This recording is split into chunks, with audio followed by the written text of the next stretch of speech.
प्रिय भाइयों और बहनों, आज हम एक बहुत महत्वपूर्ण दिन पर विचार करने जा रहे हैं। पाम संडे, खजूर इतवार। यह वह दिन है जब यीशु मसीह राजा के रूप में यरूशलेम में प्रवेश करते हैं। लोग खजूर की डालियां बिछाते हैं और ज़ोर से पुकारते हैं, होसन्ना, धन्य है वह जो प्रभु के नाम से आता है। मत्ती रचित सुसमाचार उसका 21:1 से लेकर 11 में लिखा हुआ है।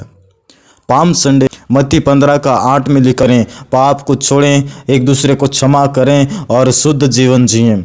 सिर्फ चर्च में नहीं, अपने घर और जीवन में प्रार्थना, प्रभु मेरे जीवन में आओ। अपना समय, अपनी सोच, अपना जीवन, सब कुछ यीशु को दे दो। खुशी में भी, दुख में भी यीशु को मत छोड़ो। सोचिए, एक राजा आपके घर आए, आप सिर्फ दरवाजे पर फूल डाल दे लेकिन अंदर गंदगी हो, क्या वह रुकेगा? उसी तरह यीशु बाहर से नहीं, दिल में रहना चाहता है। आज खुद से पूछो, क्या मैं सच में यीशु को राजा मानता हूँ?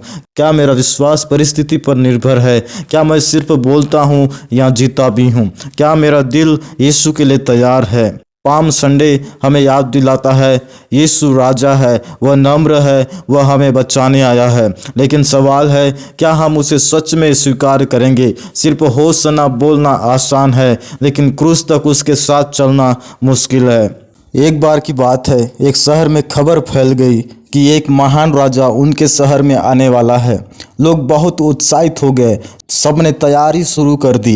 किसी ने सड़क साफ की, किसी ने फूल सजाए, किसी ने रंगोली बनाए। सब चिल्ला रहे थे, राजा आ रहा है, राजा आ रहा है। उस भीड़ में एक छोटा लड़का भी था, नाम था आरव। उसने अपनी माँ से पूछा, माँ, ये राजा कौन है? माँ ने कहा, यह बहुत बड़ा राजा है जो लोगों की मदद करता है। आरव खुश हो गया। उसने सोचा, मैं भी राजा के लिए कुछ करूँगा। लेकिन उसके पास फूल नहीं थे, न सुंदर कपड़े था, न सजावट थे।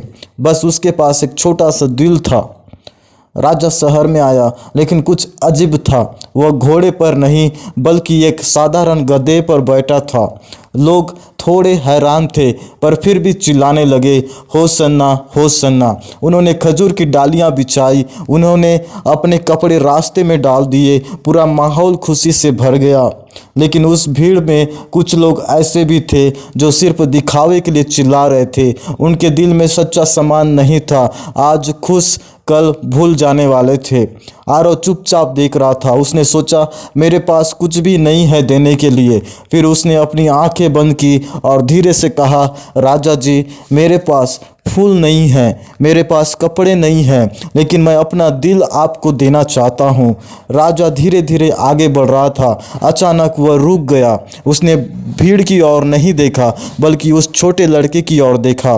राजा मुस्कुराया, जैसे कह रहा हो, यह असली स्वागत है। वह भीड़ जो होसन्ना चिल्ला रही थी, अब चिल्ला रही थी, उसे क्रूस पर चढ़ाओ। लेकिन आरव, वह अभी भी राजा से प्यार करता था, क्योंकि उसने दिल से स्वीकार किया था। बहुत लोग यीशु का स्वागत करते हैं, लेकिन सिर्फ बाहर से।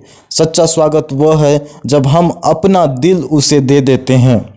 क्या हम भी उस भीड़ जैसे हैं या आरव जैसे? हम होसन्ना बोलते हैं, लेकिन क्या दिल भी देते हैं? आइए हम प्रार्थना करें। हे प्रभु यीशु, आज हम आपको अपने जीवन का राजा मानते हैं। हम केवल शब्दों से नहीं, अपने पूरे जीवन से आपका स्वागत करना चाहते हैं। हमारे दिल को शुद्ध कर, हमें नम्र बनाएं और हमें आपके साथ स्थिर चलने की शक्ति दे। आमीन।